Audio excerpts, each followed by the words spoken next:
In this video, we will be solving a problem from the 2020 Oxford Math Admission Test, which is an entrance test for students applying to study at Oxford University.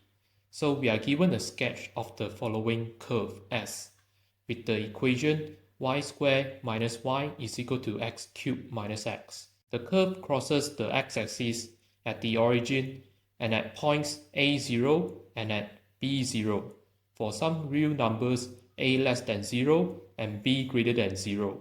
Furthermore, the curve only exists for alpha less than or equal to x less than or equal to beta, and for x greater than or equal to gamma. We are then given the points alpha delta, beta delta, and gamma delta lie on the curve. The first question is, what are the values of a and b? Well, since the points a0 and b0 are on the curve, we can set y is equal to 0 to solve for the x coordinates, which will contain the values a and b. So, setting y is equal to 0, we want to solve the equation x cubed minus x is equal to 0. Notice that I can factorize out an x, and what's left over can be factorized into x minus 1 times by x plus 1. Since e is equal to 0, this gives us three solutions: x is equal to 0, x is equal to 1, and x being negative 1. But by looking at the graph, or by the condition that a is less than 0 and b is greater than 0, we can see that a is equal to negative 1 and b is equal to 1. Now let's move on to the next problem. By completing the square, or otherwise, find the value of delta. So, there are actually two ways that you can approach this. The first way is by completing the square on the left hand side, which I will leave you to check that it can be rewritten as y minus 1/2 the whole thing square minus 1 over 4. Then you can observe from the graph that whenever x is equal to alpha, beta, or gamma, each of these three values will only give you a unique y value, that is delta. Otherwise, we would have two possible values of y for other values of x. So, in order for y to have only one possible value for a given x value, we must have y minus 1/2 is equal to negative y plus 1/2. Otherwise, we could have two possible values for y by taking y minus 1/2 or negative of it, respectively. So, solving this gives y must be 1/2 and delta is precisely 1/2. The other way of solving this is to notice that the gradients of the curve at these 3 points are infinity. So we can apply implicit differentiation to the given equation and proceed from there.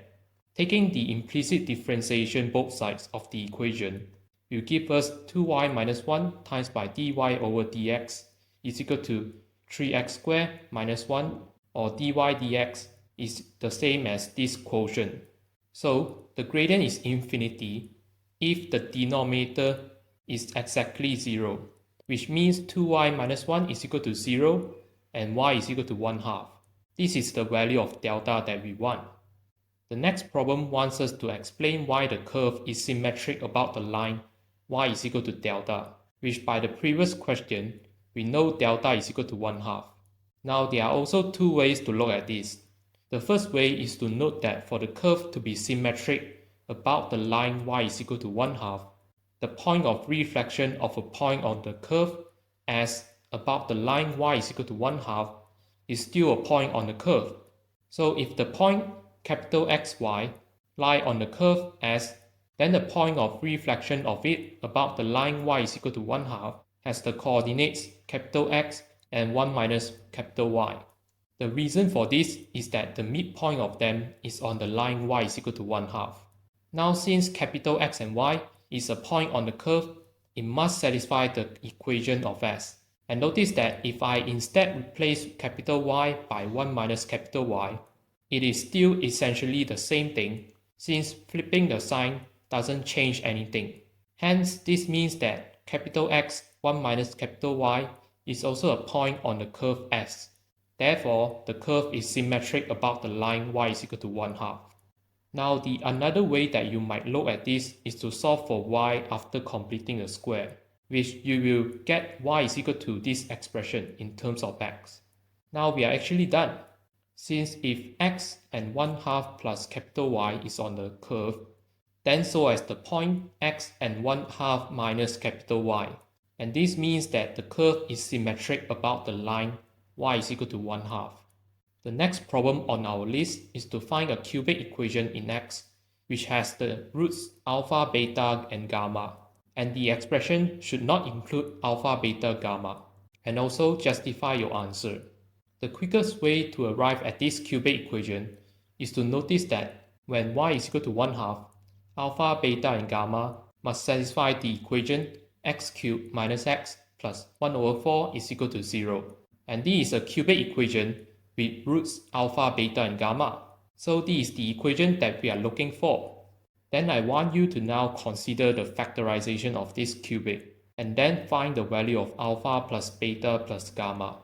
Well, essentially what this is saying is that the cubic equation with roots alpha, beta, and gamma can be factorized into x minus alpha times by x minus beta times by x minus gamma is equal to 0. Then we want to find the value of the sum of the roots, which can be found by expanding the factorized form of the equation, and then by equating the coefficient of x squared, we see that the sum of alpha, beta, and gamma is just 0. Now don't go anywhere, since we still have a final problem, which is we let C denote the circle which has the points alpha delta and beta delta as ends of a diameter.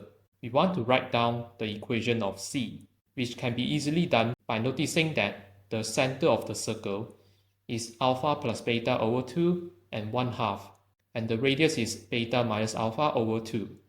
Then using the standard equation for describing circles, we would get this equation for C. We then want to show that C intersects S at 2 points and find their common x coordinate in terms of gamma. And we can do this by intersecting C with S that has this equation, and both curves intersect when this equation holds. Now, because alpha and beta already satisfy this cubic equation, as the points alpha delta and beta delta lie on both of these equations, we know there is another root x, which we call it as zeta. Then both curves must intersect at 2 points with this common x coordinate zeta. Since C and S are both symmetric about the line y is equal to 1/2, then to find zeta, we can actually extract out the x squared coefficient out of this cubic equation, which is just 1. Then by the same argument in the previous question, we can find that alpha plus beta plus zeta is equal to -1. But because we already shown that the sum of alpha, beta, and gamma is 0, this means that alpha plus beta is negative gamma, and so zeta is gamma minus 1. Now there are actually a couple of ways that will lead to different answers, but the answers you get are inherently the same.